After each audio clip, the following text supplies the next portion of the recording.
They set up along the Channel coast and marksmen to try and bring down pigeons.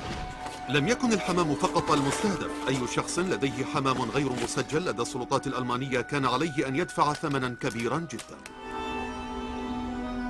Anyone found with pigeons and they can't account for them can go before a German court-martial at Kriegsgericht and end up being shot. تكبد الحمام الجاسوسي الكثير من الخسائر. In the early operations of the war, a pigeon could be expected to have a 95% chance of getting back to its loft. Of the pigeons that were used for resistance work and intelligence work, 10–15% at the most got back. It was a dangerous game being a pigeon or a pigeon handler in Hitler's occupied Europe. الحمامات كانت تعامل بأهمية المهمة المطلوبة منها، ولأنه تم إرسال الكثير من الرسائل المشفرة فقد وصلت مباشرة إلى بلاشلي بارك حيث تم الكشف عن اللغز الشهير.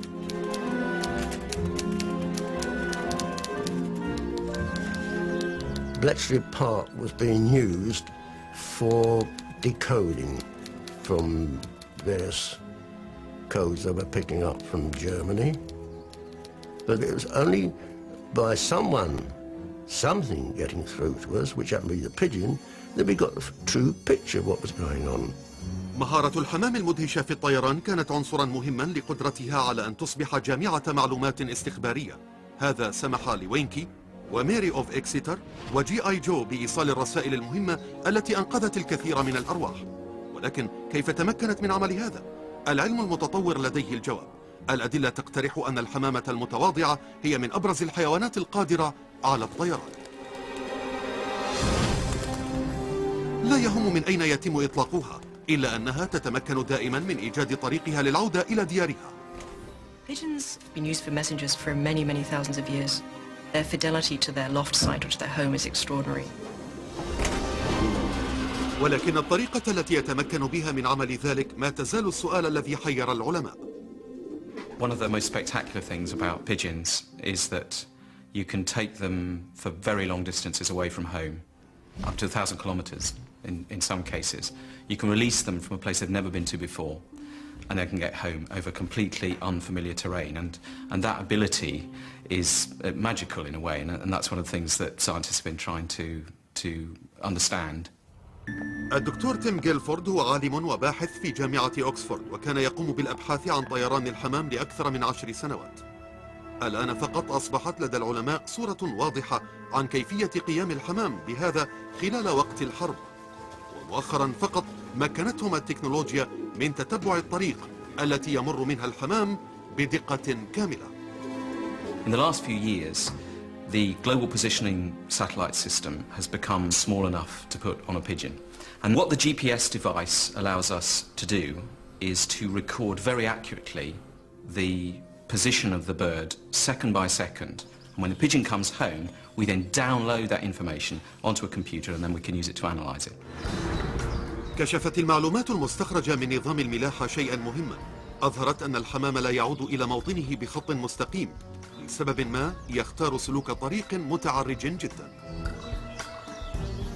That surprised us really, because flying is energetically expensive and yet they're not making the shortest routes home. There's something more important to the pigeon than just energetic efficiency, and we think that that must have something to do with the memory, the way it stores the memory of the route itself. أظهرت النتائج أن الحمام قد يستخدم طرقا لإيجاد طريقه قريبة من طرق الإنسان في الملاحة وأكثر مما كنا نعتقد. يبدو أن الحمام يبحث عن ملامح معينة في التضاريس والتي يتعرف عليها، مثل الشوارع والأبنية. They have an extremely good memory, so they'll check out things like local landmarks, ridges, mountains, cliffs, buildings, and they use their mental map and their eyesight to find their way home. أدهش هذا الاكتشاف العلماء لأنهم كانوا يعتقدون أن الحمام يطير بطريق أقرب ما يكون للخط المستقيم أو كما يطير الغراب. And remember, they're not constrained like humans driving or walking on the landscape.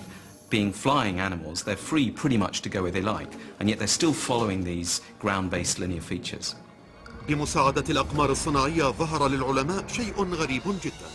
This bird heads to a road which is travelling in an easterly direction. That's not homewards.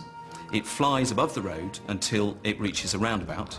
It then takes the third exit off the roundabout and flies south down a dual carriageway until it reaches another roundabout, and at that point it leaves the road and flies roughly directly towards home. هذه الظاهرة ليست جديدة بالنسبة لمربي الحمام. Our office is based near Cheltenham, very close to the M5, and certainly we can see flocks of racing pigeons flying up either the M5 or up the course of the Severn Estuary on a Saturday. لكن طلب من وينكي وماري أوف إكسيتر أن تطيرا فوق مساحات ممتدة من البحر دون وجود أي معالم أرضية ومن أماكن لم تتواجدا فيها من قبل ولا يمكن أن تكونا تعرفتا عليها. فكيف استطاعتا أن تكملا المهمة دون وجود طرق يمكن اتباعها؟ أظهرت المعلومات التابعة لأنظمة الملاحة الجوية أن الحمام يستخدم مجموعة من التقنيات ليجد طريقة. إحدى هذه التقنيات الطريقة التي كان يستخدمها البحارة في الملاحة قبل عدة قرون. The dominant compass that pigeons use for navigating is based on the sun. And if you think about it, the sun is a very strong signal during the day, and you can use the position of the sun to give you compass direction because the sun has a predictable trajectory across the sky. ولهذا فإن سباق الحمام السلمي يتم خلال النهار ولكن لا يمكن توقع أي شيء خلال الحرب. Transport that to the war years and you've got a different kettle of fish altogether. Firstly, we were asking these birds to fly all year round in all different sorts of weather we wouldn't even consider today. Quite often they would be released in dusk and the birds would still manage to get back. كيف استطاعت وينكي أن تجد طريقها إلى مقرها خلال الليل إن لم يكن باستطاعتها استخدام موقع الشمس؟ الجواب أن لدى الحمام طريقة أخرى. أقوى جهاز ملاحة لديه هو بوصلة داخلية. The Earth is in a sense like a giant magnet. So we know that the pigeon has this magnetic compass, and as long as the bird has been trained to fly in roughly the right direction to get to home, you can take it much, much further than anywhere it's been before. So from unfamiliar places, the pigeon can use the Earth's magnetic field to orient towards home. ولكن كيف يحس الحمام الحربي بالحقل المغناطيسي؟ تقترح التجارب الحديثة على طرق الملاحة التي تستخدمها الطيور خلال الظروف المختلفة جوابا مدهشا. They may be seeing the Earth's magnetic field through their eyes. And that's possible because the molecules which are sensitive to light, the things that allow them to see, are also sensitive to magnetism. هذه التركيبة الفريدة من السرعة والتحمل والقدرة على الطيران سمحت للحمام خلال الحرب العالمية الثانية أن ينقل الرسائل التي أنقذت الكثير من الأرواح، وهذا أعطى لقوات الحلفاء الأفضلية خلال الحرب. الآن هم على وشك القيام بمهمة مستحيلة. Towards the end of the war comes the biggest operation for the Western Allies, D-Day, Operation Overlord, the invasion of the 6th of June 1944 of the French coast. خطة الغزو كانت تحتاج إلى أنظمة اتصالات فعالة ذات مستوى لم يتخيله أحد من قبل. D-Day proved to be very significant with the pigeon service because it was then that masses of our pigeons were used, probably several thousand, in the one effort alone. كان هذا أكبر اختبار يخضع له الحمام المختار، لأنه بالنسبة للجنود فإن يوم 6 من يوليو حزيران عام 1944 كان أطول يوم، إنه يوم الغزو. كانت خطة قوات الحلفاء دفع الألمان للخروج من المناطق المحتلة من أوروبا، وهذا سوف يعيد تحديد معنى الحرب في العصور الحديثة. تضمنت أكبر غزو بحري في التاريخ بما في ذلك 5000 مركبة أرضية. كان عليهم أن يقطعوا القنوات البريطانية غير المعروفة لهم، والتي كانت قد اخترقت من قبل الأسطول الإسباني ونابليون وهتلر. العمليات الجوية أيضا اشتملت على 13,000 مظلي تم إنزالهم خلف خطوط العدو.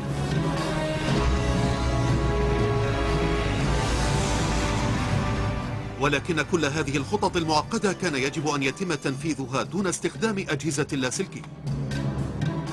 It's essential that the Germans are deceived as to where the actual landings will be until the very last possible moment. Because the Germans know a landing's coming, they just don't know when, where, or in what strength.